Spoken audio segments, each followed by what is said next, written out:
Good morning tout le monde et bienvenue dans un nouvel épisode. Aujourd'hui on va parler du Sony 50 mm f1.2, une bombe qui vient de sortir mais qui coûte très cher. À qui va-t-il s'adresser? J'ai eu l'occasion de le tester sur ces dernières semaines. Alors si tu es prêt, parlons-en.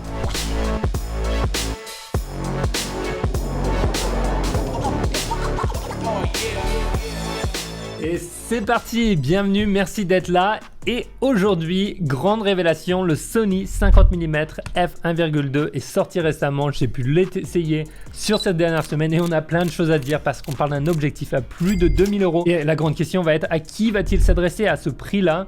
Et bien entendu, est-ce que la qualité est au rendez-vous et est-ce que je le conseille? Réponse dans cette vidéo.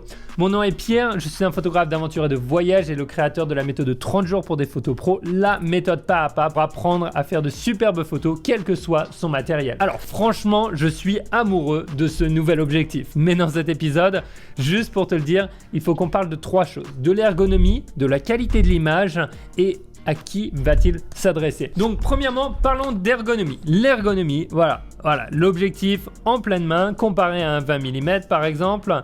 On a un objectif 50 mm f1.2 ultra compact et c'est juste incroyable. Si tu connais un petit peu la gamme des objectifs f1.2 avec une telle ouverture qui te permet d'avoir un bokeh incroyable, on va y revenir dans quelques minutes.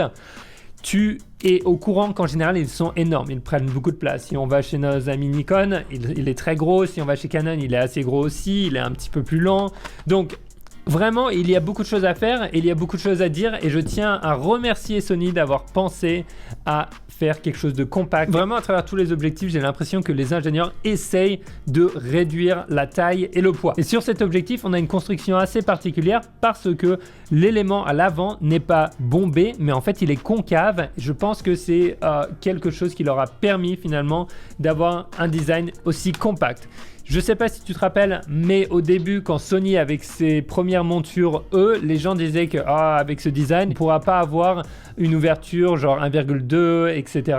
Et apparemment, ça a été fait. Donc bravo Sony, merci d'avoir réussi. Alors au niveau du corps de l'objectif, on a cette fois deux boutons pour faire la mise au point ou les reprogrammer comme on veut. Moi perso, je les utilise pour faire la mise au point, pour trouver les yeux en fait dans les images. Donc si je suis en portrait, je peux prendre la photo là, ou je peux appuyer là, ou comme ça. En fait, c'est beaucoup plus pratique, on a un meilleur accès. Ensuite, on a la bague, bien entendu, la bague d'ouverture qui est finalement un petit peu standard sur les derniers objectifs. On a le click on-off pour avoir l'ouverture finalement discrète. Et qu'est-ce qu'on peut dire d'autre? C'est qu'on va avoir un pare-soleil qui se met par-dessus, là, comme ça. Et je t'avoue qu'une fois qu'on a le pare-soleil, ça prend quand même pas mal de place. Donc si tu veux être un petit peu plus, j'allais dire discret, mais ça c'est vraiment dur, peut-être sans le pare-soleil. Maintenant, je tiens juste à rappeler que ma vidéo n'est pas sponsorisée par Sony. J'ai eu la chance d'essayer cet objectif avant qu'il soit public et personne ne revoit les vidéos que je fais, personne ne donne son opinion. Je fais ce que je veux et je l'utilise comme je veux et je vous donne mon avis. Je tenais juste à le rappeler parce qu'apparemment certains pensent qu'on est tous sponsorisés par Sony et qu'on se reçoit des gros chèques. Pas du tout, je paye mon matos comme tout le monde. Alors, ensuite, parlons un petit peu de la qualité parce que l'objectif à plus de 2000 €, c'est un réel investissement et on veut être sûr d'avoir quelque chose de solide. Personnellement, je n'ai rien à dire dessus. Il y a plusieurs aspects. La distorsion dans l'image dont on va parler aussi un petit peu des couleurs, du piqué et on va parler du bokeh. Commençons par le plus sympa.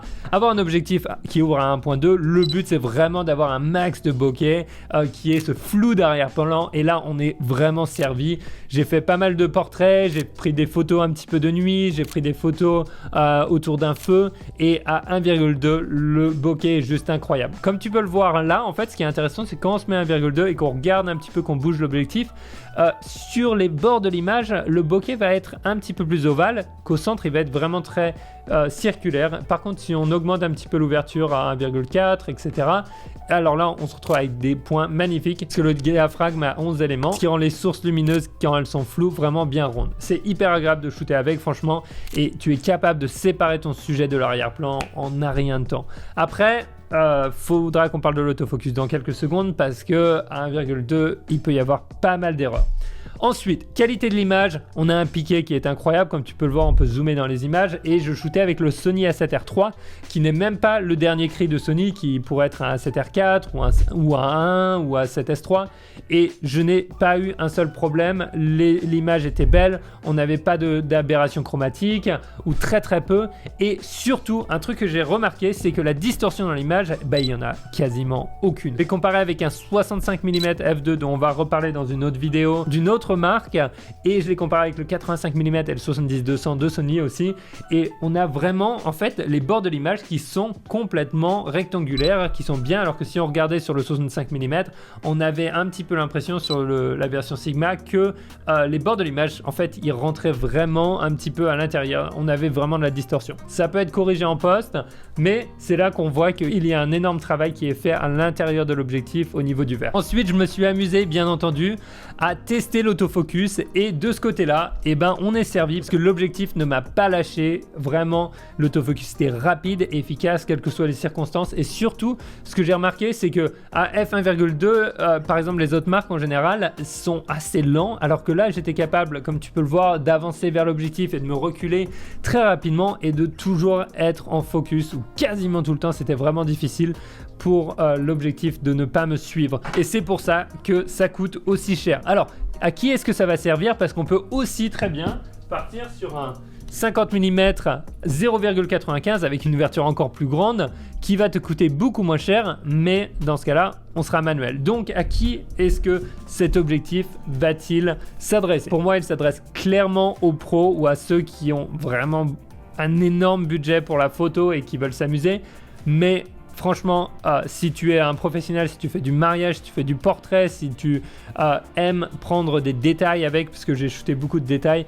je pense que tu vas être servi de ce côté-là. J'ai fait quelques portraits avec dans la rue et c'est juste incroyablement beau. À 1,2, je trouve que ton sujet ressort, et en fait tu es capable, par exemple, si tu fais de la photo de mariage, c'est un objectif avec un 85 mm 1,4 par exemple, ce sont des objectifs qui vont te permettre, à grande ouverture comme ça, de faire disparaître l'arrière-plan. Par exemple, si tu es dans une salle et que la salle n'est pas très belle, ça va être important de faire disparaître l'arrière-plan pour pouvoir te concentrer sur tes sujets. Et ça arrive dans beaucoup de situations, tu sais, on n'a pas tout le temps le studio parfait pour prendre des photos, donc avoir une grande ouverture va te permettre finalement de rattraper un petit peu ça. Et franchement, après, les clients ils se demandent, tiens, c'est marrant, je me rappelais pas que la salle était aussi belle. Ça m'arrivait quand je faisais de la photo de mariage, c'est pour ça que je partage un petit peu, parce que ça vaut vraiment le coup de regarder tout ça. Donc voilà. Pour conclure, un objectif incroyable, je pense que je vais investir.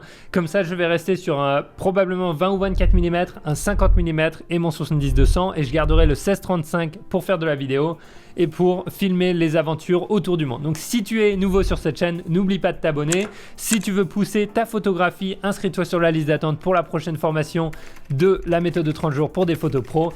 Et ceci étant dit, je te retrouve dans le prochain épisode parce qu'on va parler d'autres objectifs. C'est un petit peu le mois du matos, alors si tu es prêt, je te retrouve dans la prochaine. Ciao!